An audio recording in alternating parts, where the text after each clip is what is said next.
Hello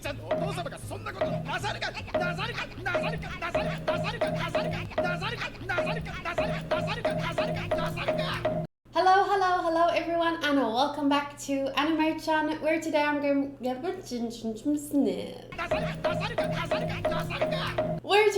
going to be sharing my reaction highlights of episode 95 and 96 of One Piece, and then my review / reading through my notes at the end. So if you want to listen to my notes, you can just listen to it at the end of the reactions, or if you want to read through them, check in the description or pinned comment. There should be a link to my notes, and it starts on page 11. Yes, for episode 95. Please take note before you start watching. I watched these 2 episodes on Friday, and then I took a few days to edit them and do my notes, and today, which is Tuesday, I watched episode 97 and 100. So I've already watched those 2 episodes, but I still need to record my notes for the last 2 episodes, edit them into the reaction highlights, and then post them tomorrow night. So yes, just stay with me here, okay? The reason I'm telling you this is because while I read through my notes later at the end of the video, if I notice something that I saw in episode 97 or 100, and I talk about it, like reflect on it based on what I said in my notes, because I did my notes before watching these 2 episodes, I just want you to understand why I'm responding to myself. But I'm making the intro longer than it needs to be. Thank you so much for being here, and I hope you enjoyed the video.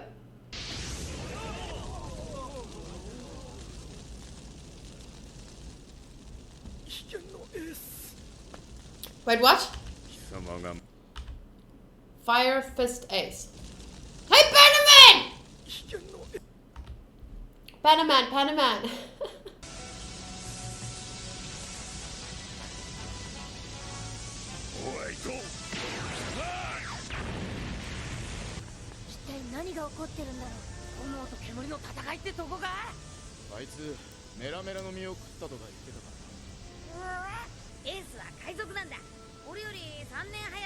Three years before me in search of One Piece. Oh.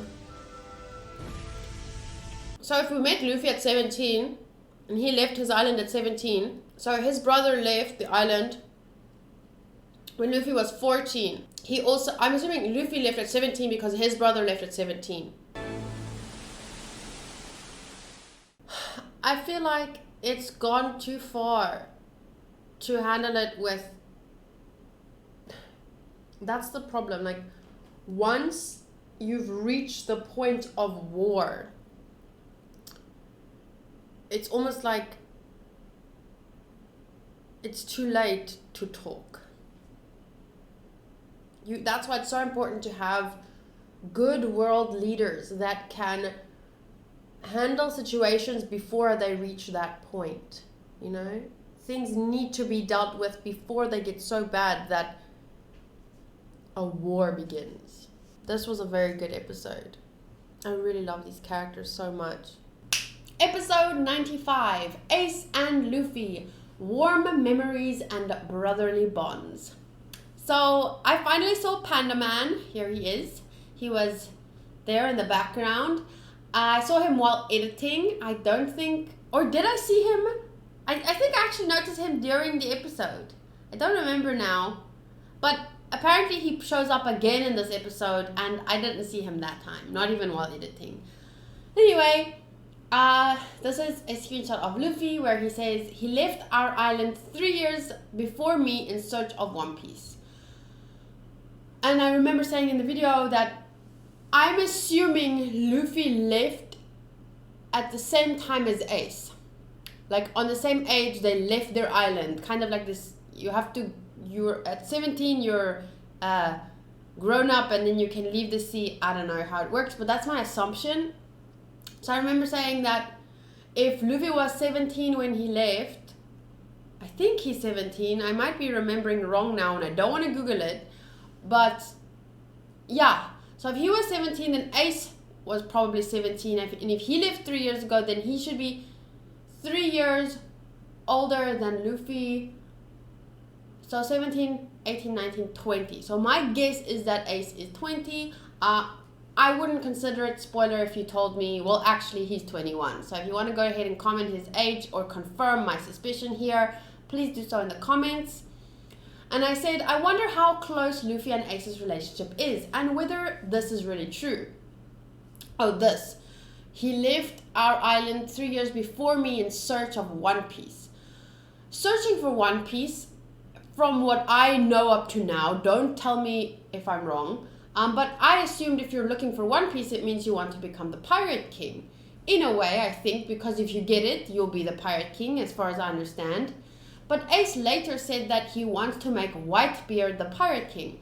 So did he really want, did he set out to find One Piece when he left their island?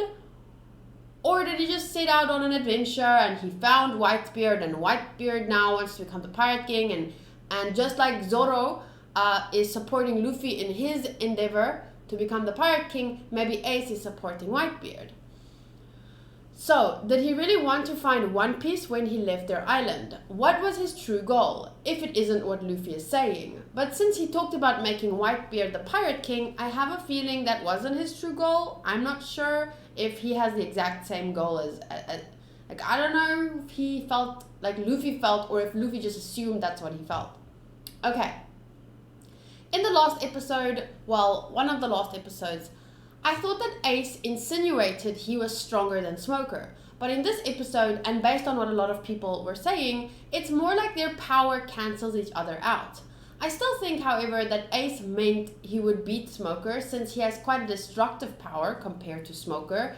And if Smoker would remain unharmed, and even if Smoker would remain unharmed, if they fought in the town, there would be a lot of damage like around them in the environment, and as a marine officer, I'm sure Smoker can't allow that or let that happen. So in a way, I think that Ace would end up winning that fight, however it plays out. So if they were able to really go all out against each other, I think that Smoker would end up having to withdraw because he has to take responsibility for the civilians, or something like that. I hope you understand what I mean. Ace is really nice and polite though, so I actually don't think he'd be able to or want to go all out in a public area like that. But if they had to fight, I just think that Ace's power by nature is more destructive than Smoker's power. Maybe not to Smoker, like he might not hurt Smoker, but definitely to the environment they'd be fighting in. I don't know how to say that word. When I finally get to do my Luffy cosplay, I really hope that I can find a barrel to take a picture on top of. It would be ideal if I could jump out of it, like Luffy jumped out of it in episode 1, but I don't know if whatever barrel I find will be open so that I can jump out of it. So for those of you that don't know, I am planning to do a Luffy cosplay, but I'm waiting to go to a water park, which is like ocean themed, and there's a ship, a restaurant with an aquarium, and there's like an aquarium and it's in a ship or something like that. And I think, as far as I remember, that's the only place I'm gonna find like barrels randomly around. There's no wineries in where I'm from. Like I have to go to Cape Town for that, and it was winter there, so I wouldn't be able to be in a Luffy outfit when I was there a couple of weeks ago, or whenever I was there 2 weeks ago. I don't know. But my point is that it's winter here now, and the 1st of spring, I'm gonna see, not on that date, but on the 1st of September, it's spring. And then that's when all the areas in the water park are probably properly open. So then I thought it would be cool to do my Luffy cosplay and go to the water park and have fun. Not on the rides and stuff, but walking around, trying to take pictures and all these cool props, because there's this like giant, at the start of the water park, there's this megalodon, like its big mouth, and I thought it would cool, like take a picture in the megalodon mouth, and it's not real, but you know what I'm saying, like it would be more fun to do a cosplay there, because there are so many Luffy cosplays, and mine isn't going to be exceptionally good. Like I'm not a cosplayer, I don't have the right stuff, and shipping to South Africa, so expensive, so I made do with what I could get, and that's why I thought I could make up for maybe where I'm lacking in the cosplay. Maybe I could make up for it in location and, you know, trying to imitate a lot of iconic scenes and things that Luffy does. But yeah, that's for then, and now is now. Luffy says in the episode that he never beat Ace, even once. And this was probably when he had a devil fruit power and Ace didn't. So that to me is pretty insane. But he does think he'll be able to beat Ace now. Considering Ace has the power of the fire fruit, I wonder why Luffy thinks he could beat him now. Because to me, from what I saw, I don't think Luffy could beat him. Not on a fight on water anyway. I don't know. No matter how far a pirate goes, he is still a pirate.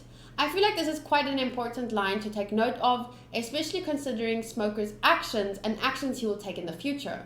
It's important to remember this is his belief, not just as a Marine, since there are so many different kinds of Marines out there in terms of being good or bad people. Like, we've seen Marines that are really bad. So he doesn't have this belief just because he's a Marine, but it's important to remember it's important for him as a person. I really like him, despite the fact that he's essentially against the main characters in the story. But still, in real life, I really admire people with a sense of justice with the kind of sense of justice that Smoker seems to have. Note: Blackbeard used to be a member of the Whitebeard Pirates, 2nd Division, Ace's subordinate. He, Blackbeard, murdered one of his nakama and fled the ship, which is why Ace, as the commander, has to find him and finish him off. I thought that would be, like, I need to remember that, so that's why I took note of it. And this is just a map, which I think are always important to take note of, to understand, where the characters find themselves, and that's where they're headed. And this is where we saw them in episode 96, but that's where they are now, and that's where they were first, the Nanohana town. I don't remember Sandora being mentioned, and Katoria is the place where the perfume stuff is originally made, I think. Not sure. But anyway, so as far as I remember, I just watched episode 100 today. So Yuba Oasis was in the middle of 4 towns. So was it Erumalu, Sandora, and 2 other towns on that side? And where was the kingdom? I don't remember, but it's quite interesting how these, like, I just find the geography of this world and how well thought out this world is with the different cultures and everything, and East Blue, West Blue, the Grand Line. I just really admire Oda for what he's been able to create. Yuba seems to be where the rebel leader is, which Luffy and his crew are looking for, as well as where Blackbeard was last seen. And now, after watching episode 100, I know who the rebel leader is. He's Koza. And I knew when Chopper was there in the trunk or the truck and that Koza guy was there, I was like, this guy seems important, and he is, because he's from Vivi's past. And now I understand some other stuff, which I'll talk about later. I was just on Crunchyroll because I wanted to get a better quality image of the last scene in this episode, because I really like it and I wanted to take a screenshot. I shared it on Instagram and on Twitter, that screenshot. But then while I was scrolling through the episode to get to the last part, I saw this. And I could have sworn those little faces had different facial expressions or different expressions before. And I was right, because I saw in today's episode that it had one smiley and one face, angry one. But here both are smiling, and I wonder if that has anything to do with his mood, or was it just an accident, or is it just like a fun Easter egg, or it's really cute though. And then this was the image that I was actually looking for, and it's really so cute, and I love it, and it makes me happy to look at it. Oh, seeing them all together, it makes me happy. Okay, episode 96. Oopsies. The Green City, Erumalu, and the Kung Fu Dugongs. The beginning of this episode shows a little more about Vivi's father, the king, and how aware he actually is about what is going on in his kingdom. Since he was once referred to as a benevolent king, I think in one of the episodes in the Drum Island arc, I feel like it must be very difficult for him to see people suffer. To see his people suffer, I mean. Unlike Wapol and the kind of king that he is. So it must be very difficult to see them suffer and not know what to do about it, especially considering many of the issues stem from the drought, which is, as far as he knows right now, a natural occurrence that he has no power over. And that's interesting to think. In episode 100, he told Koza that, you know, the weather, it's in God's control. He can only do what he can do with the power that is given to him, but the weather is out of his control. I've decided to add Vivi's voice actress, Misa Watanabe, to my favorite VAs list. I saw that she also voices a character in When They Cry, which I'll be watching soon, also called Higurashi. So I look forward to that. But then, as I was adding that voice actress, I thought like I really want to add Luffy and Zoro's voice actors to my list as well, because obviously it's very obvious that I love Luffy's voice acting, like Ale. It's like one of my favorite things ever. And Zoro's voice actor I really love because I've also heard him in Fire Force, and I really love his, like, he's got this very strong commanding voice. So then I wanted to add them too, and there are just so many great VAs in the show, in One Piece. Because even Chopper is like, oh, I love his voice. Now I remembered that someone told me, while I was typing all of this, I remembered that someone told me Django and Mr. 2 is voiced by the same person. And now I want to add them as well. And I ended up adding all of these characters, and I was like, although I didn't add Chopper, although I want to. Okay, I just searched Mr. 2 on AniList, although I know I really shouldn't have done that, but I did. But I did, so now I know his name is apparently Bentham. And I saw the first line, which was, Mr. 2 Bonclay is an okama, a Japanese slang term for transvestite. But that is copied and pasted from the site, which I know you're not supposed to say that, you're supposed to say transgender. So I know I shouldn't have searched him on AniList, but I did, and I'm sorry. And now I know his name is Bentham. But it's okay, because I don't think that knowing any of this really spoils anything. And anyway, on AniList, if something about a character is spoiler, they mark it. Like it's hidden and you have to click it to view it. But I didn't read any further than that. Now I know that what I said before, that he doesn't need a partner because he is both, was more or less true in a way. Not to be disrespectful, of course. I didn't mean that he's both a man and a woman, because I know that's not what transgender is. I just meant that compared to the other pairs, in an ironic way, like Mr. 1 and that partner, Mr. 3 and their partner, like everyone has a partner. But in an ironic way, he does not need a partner because he is, according to the term transgender, a woman born in a man's body. So not exactly in that way, but this is just me trying to simplify it, because really it's the person's gender identity that is just different from the biological gender that they were born with. But yeah, it's just ironically funny that he's the only one without a partner, because in a way, in a very loose sense, he is both. And I just thought it was funny that I said that before, but obviously I don't mean any disrespect with this. So there's no need for a partner. I am overthinking this now and trying not to offend anyone, but I realize that this character may offend a lot of people, but I don't think that's how Oda intended it at all.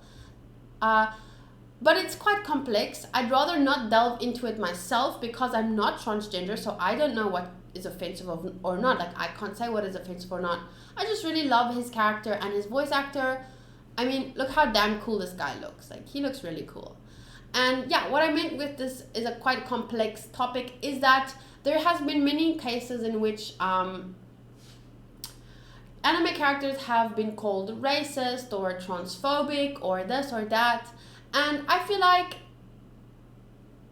you know, I recently went to a drag queen show, my very first ever drag queen show, and he was a comedian, or the queen is a comedian. Her name is Bianca Del Rio, and I really love the show because she's an insult comic. So what she does is she literally insults everyone and everything, whether you're gay, straight, male, female, transgender, white, black, Hispanic, Asian, what's the word?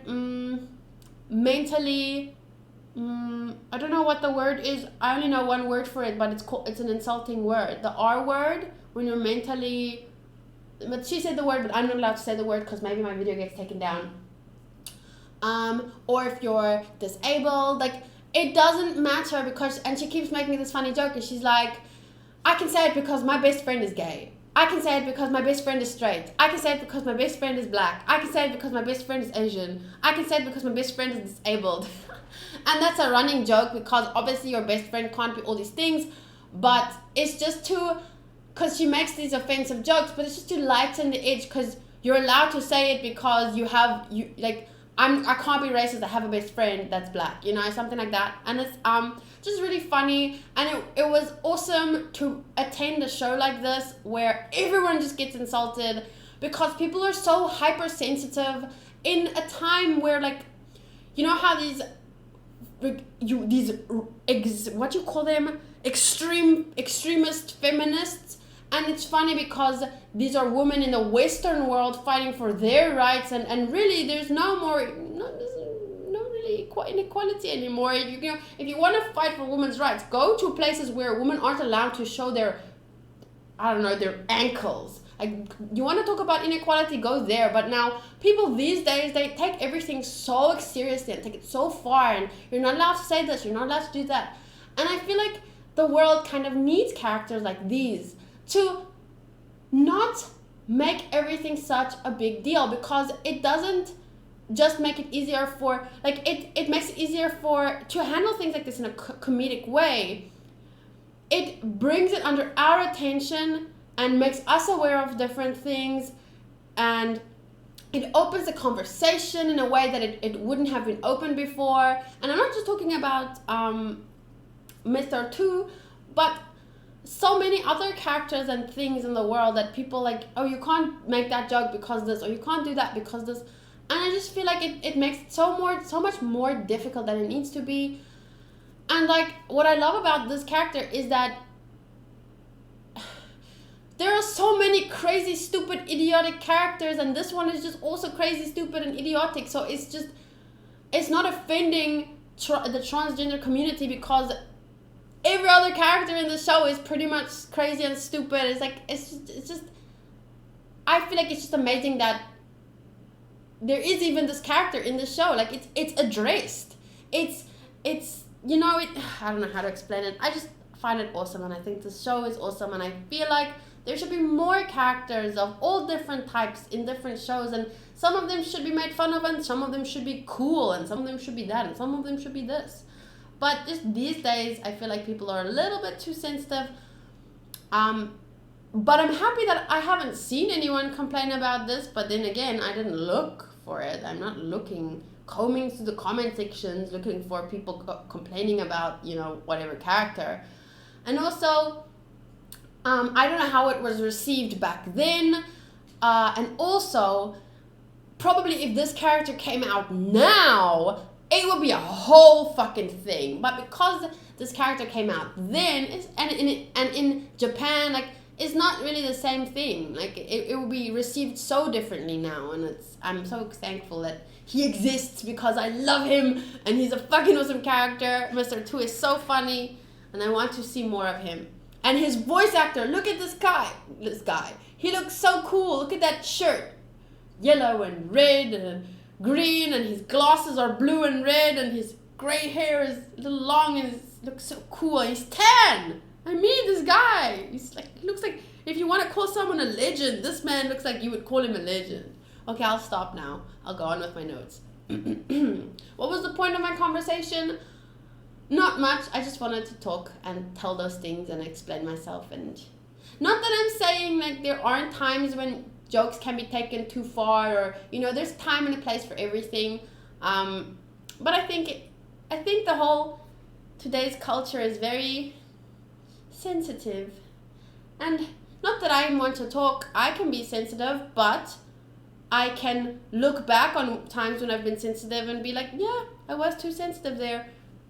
and I'm part of this culture and what, not culture, but this generation. So I can say sometimes we're a bit too sensitive and we need to laugh a bit more at ourselves and things and others and each other, and learn to laugh with each other and not be okay. Anyway, I believe Ace's words here are really important. But who ever heard of a pirate trying to take over a kingdom? A pirate trying to sit anchor and settle down in one place. He can't be trying to take the throne as king.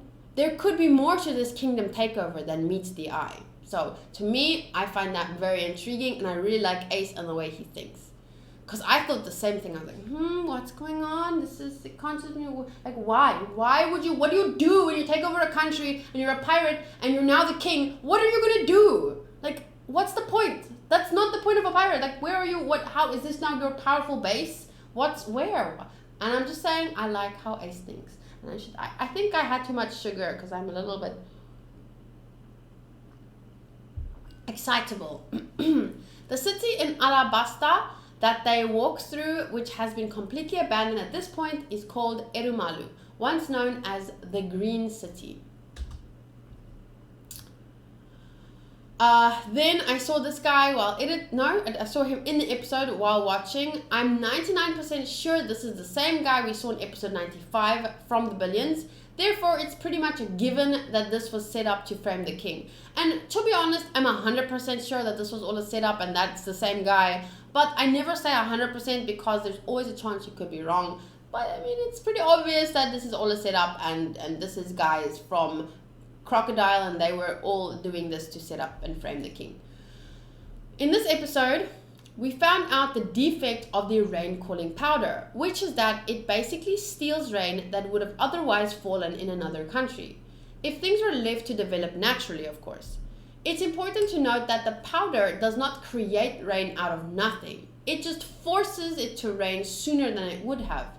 In the video I said, so you can only use it for so long then, with which I basically meant it can't be used limitlessly because it doesn't create rain out of nothing.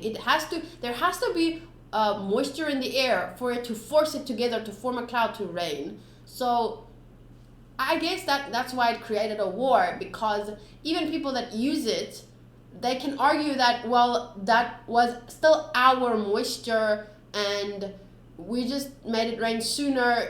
You should get your, I don't know, but I can understand how using that stuff can create a war amongst different communities.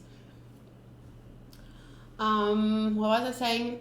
Anyway, so you can only use it for so long then, with which I basically meant it can't be used limitlessly because it doesn't create rain magically. It only uses the resources it gets in the air to force rain faster. I hope I'm making sense.